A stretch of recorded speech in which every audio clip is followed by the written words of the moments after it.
Hello everyone, welcome back to another Minecraft lesson. I'm Coach Chase, and today we're going to be talking about the basics of farming.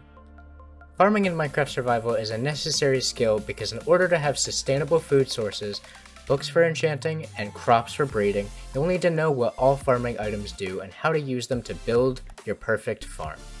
By the end of this lesson, you're going to have the skills to build a successful farm for your house in survival mode and never have to worry about running out of food by creating a basic animal and wheat farm. Today's warm-up, I want you to start a new creative world or use one you've already created and familiarize yourself with each mob by using the spawn eggs. Then familiarize yourself with each item in the foodstuffs category and build a concept for a basic farm that you'll use in your survival world. For our off-game stretch today, we're going to tune into our partner from MedStar, our favorite physical therapist, Jana, and follow along with the exercise she leads us in. Hey guys, it's Jana Labari here. I'm a physical therapist with MedStar Health. Today I'm going to show you how to do a quick hand massage and joint distraction to help keep those muscles and joints from becoming tight and sore. These techniques can be used as a cool down after gaming or during your rest breaks. For the hand massage, use the thumb of the other hand to start making small circles along the palm with a light to moderate pressure. Start with the fleshy parts of the palm near the thumb and the pinky fingers, and then you can make your way down to the wrist. Move up to the middle of the palm, continuing to make those small circles with the thumb. Lastly, you can slide the thumb along each finger, extending each one back slightly. Try to do the massage for at least 60 seconds. That's it for today's video. I hope you learned something new and it was helpful to you. Let me know in the comments, and thank you for watching. For drill 1, let's go over how to create a basic wheat farm. Wheat is very helpful for making food items such as bread and cake, however it's most helpful for attracting and breeding cows and sheep. To make a basic wheat farm, you'll need to dig out a line of 1-block holes close to or in a subsection of your home. Place water source blocks in each of these holes. Remember, the wheat will not grow unless each hole has a water bucket placed on it, making it a flat source block. Then, craft a hoe using 2 sticks and 2 pieces of wood, cobblestone, or iron. You can use gold and diamonds, however there's really no need to use resources on that as the only difference it makes is more durability.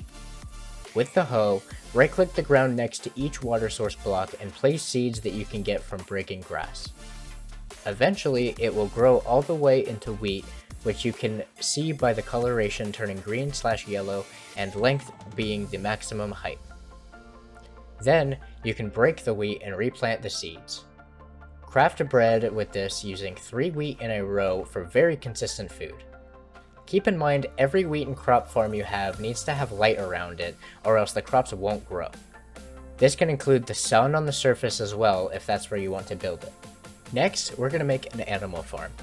For this example, we're going to use the example of cows, however you can make animal farms for cows, sheep, pigs, and chickens. To start, surround an area with fences, making a square, crafted with 4 wooden planks and 2 sticks. You'll also need a fence gate, crafted with 4 sticks and 2 wooden planks in the opposite formation. Put the fence gate where you'd like the front to be instead of one of the fences. Once you finish your area and there's no holes or ways for animals to escape the fence, you can find some cows near you and lead them into your fence area by holding wheat in your hand so that they follow you. Lead at least 2 into the fenced area and then close the fence gate so they can't escape. Then you'll need to breed the cows. Do this by right-clicking both cows with a piece of wheat and they'll breed a baby cow. This cow will eventually grow up and you can continue feeding each cow a piece of wheat after a certain amount of time has gone by since the last feeding. Once you have 12 to 16 cows, you can start to kill a few of them off to get food and leather. Then continue breeding. I would suggest keeping around at least 8 at all times so you can breed them all and have consistent food and leather for yourself. Now that you know how to create a basic crop farm and animal farm, let's talk about making something more advanced. Here I'll be showing a build that I created for higher efficiency obtaining these resources, however you can make this in any way you want as long as each area of the farm is made correctly. Using what you were taught above, you can expand on each section of both farms and create different areas for new crops, such as potatoes and carrots, as well as different animal types like sheep and chickens.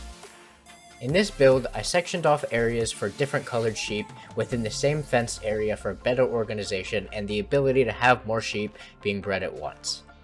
You can also connect your wheat farm to other wheat farms by placing another line of water source blocks next to what you already have and holding that area the same.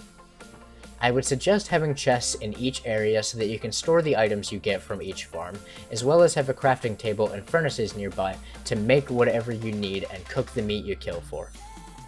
Make sure you breed each set of animals before you kill some of them, and make sure you place your crops back after you pick them up. Time to make your farm. There are many technical builds you can create using redstone later on, but for now, let's just focus on the basics, creativity, and efficiency of your farm. Make it your own using what you learned above, and make your own farm in your survival world next to or in a section of your house. When you've completed your farm, ask yourself these questions. Why is it important to have these resources consistently? Can I add onto my farm build and make it even bigger? Is it possible to automate this system? How can I use what I get from these farms to further myself in my survival world? I hope you were able to bring your cows home. This is Coach Chase, and I'll see you again soon.